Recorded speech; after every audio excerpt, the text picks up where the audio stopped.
যে দুটা জিনিসের কারণে হজ টোটালি ভেঙে যাবে। নাম্বার 1, স্ত্রী সহবাস এহরামরত অবস্থায় যদি করে তাহলে হজ ভেঙে যাবে। এটা দুইটা অপশন আছে।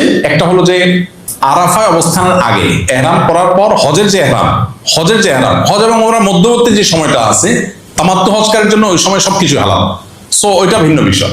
কিন্তু হজের এহরামের পর থেকে আরাফাতের ময়দানে অবস্থান, এর মধ্যবর্তী সময় যদি হয় তাহলে সেক্ষেত্রে তার জন্য ওট দম হিসাবে দিতে হবে এবং এই হজটাকে আবার করতে হবে।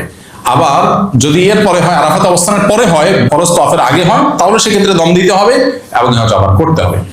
আর আরেকটা কারণ হতে পারে হজ ভঙ্গের, সেটা হলো আরাফায় অবস্থান করলো না, কেউ আরাফায় অবস্থানই করলো না, তাহলে তার হজ হবে না, এই হজটাকে আবার করতে হবে। হজের সময় এহরাম বেঁধে মিনায় তাঁবু থেকে বের হয়ে আরাফায় যে গোসল করতে চাইলে এহরাম খুলে ফেলা যাবে কিনা, ভালো একটা মাসালা প্রসঙ্গত আছে। আরাফায় গিয়ে একটু ফ্রেশ হয়ে গোসল করা ভালো, উত্তম, মুস্তাহাব।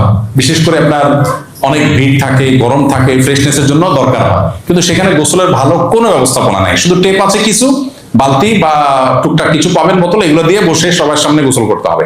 আলাদা ওয়াশরুমের মধ্যে কোনো কোনো জায়গার ক্ষেত্রে গোসল ব্যবস্থা থাকতে পারে, না থাকলে ওই পাইপ দিয়ে করতে হবে। দুইটা ব্যবস্থাপনা আছে। এখানে খুবই গুরুত্বপূর্ণ একটা বিষয় হলো মা বোনদের জন্য, সেটা হলো মেজরিটি হাজিদেরকে দেখা যায় মহিলারা পর্দার কোনো বালাই নেই। অনেক পুরুষরা আছে, আপনারা প্রস্তুতিমূলক সেশনে দেখছেন, হোটেলে দেখা যাচ্ছে আপনার ওয়াইফ একটা রুমে অন্য মহিলাদের সাথে আছে, আপনি সেখানে অনুহরণ করে ঢুকে যাচ্ছে, সেখানে অন্যজনের ওয়াইফ আছে। মিনাতে আরাফাতে তাবুতে মহিলাদের তাবু, আপনার ওয়াইফ আছে, আপনি তাকে দূর থেকে ডাক দেন, ফোন কল দেন না, আপনি ডাইরেক্ট ঢুকে যাচ্ছে। আমাদের একবার হজের সময় একজন চাচা ছিলেন, চাচার নাম ভুলে গেছি, খুব সবাই চাচার নাম মুখস্থ করে ফেলছে।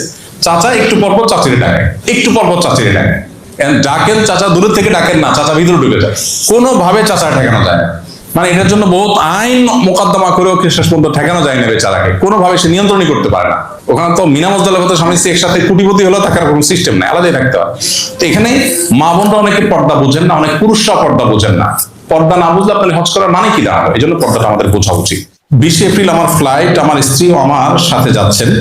যাওয়ার সময় যদি তার মাসিক হয়ে যায় তাহলে সে তো আমাদের সাথে উমরা করতে পারবে না, তার বিধান কি? যদি মাসিক হওয়ার কারণে যাওয়ার সময় মাসিক হয়ে যায় তাহলে সেক্ষেত্রে তিনি ইহরাম পড়বেন, তালবিয়া পড়বেন, সবকিছু করবেন, শুধুমাত্র একটা কাজ করবেন না, সেটা হলো তওয়াফটা আপনি বাদ রাখবেন। অর্থাৎ হোটেলে যে ঋতুবতী অবস্থায় তিনি হোটেলে বসে খাওয়া দাওয়া করবেন, ঘুমাবেন, রেস্ট করবেন। এহরামরত অবস্থায় আছেন উনি, অতএব এহরামরত অবস্থায় নিষিদ্ধ কোনো কাজ তিনি করবেন না, চুল কাটবেন না, ইত্যাদি ইত্যাদি, সুগন্ধি ব্যবহার করবেন না। হাজবেন্ড বা অন্য যারা আছেন সাথে তারা উমরা যথারীতি সম্পন্ন করবেন। উনি যেদিন সুস্থ হন সেদিন তিনি উমরা করবেন, বাস। এর জন্য কোনো দম নাই, কিচ্ছু নাই, শুধুমাত্র একটাই জিনিস, উমরার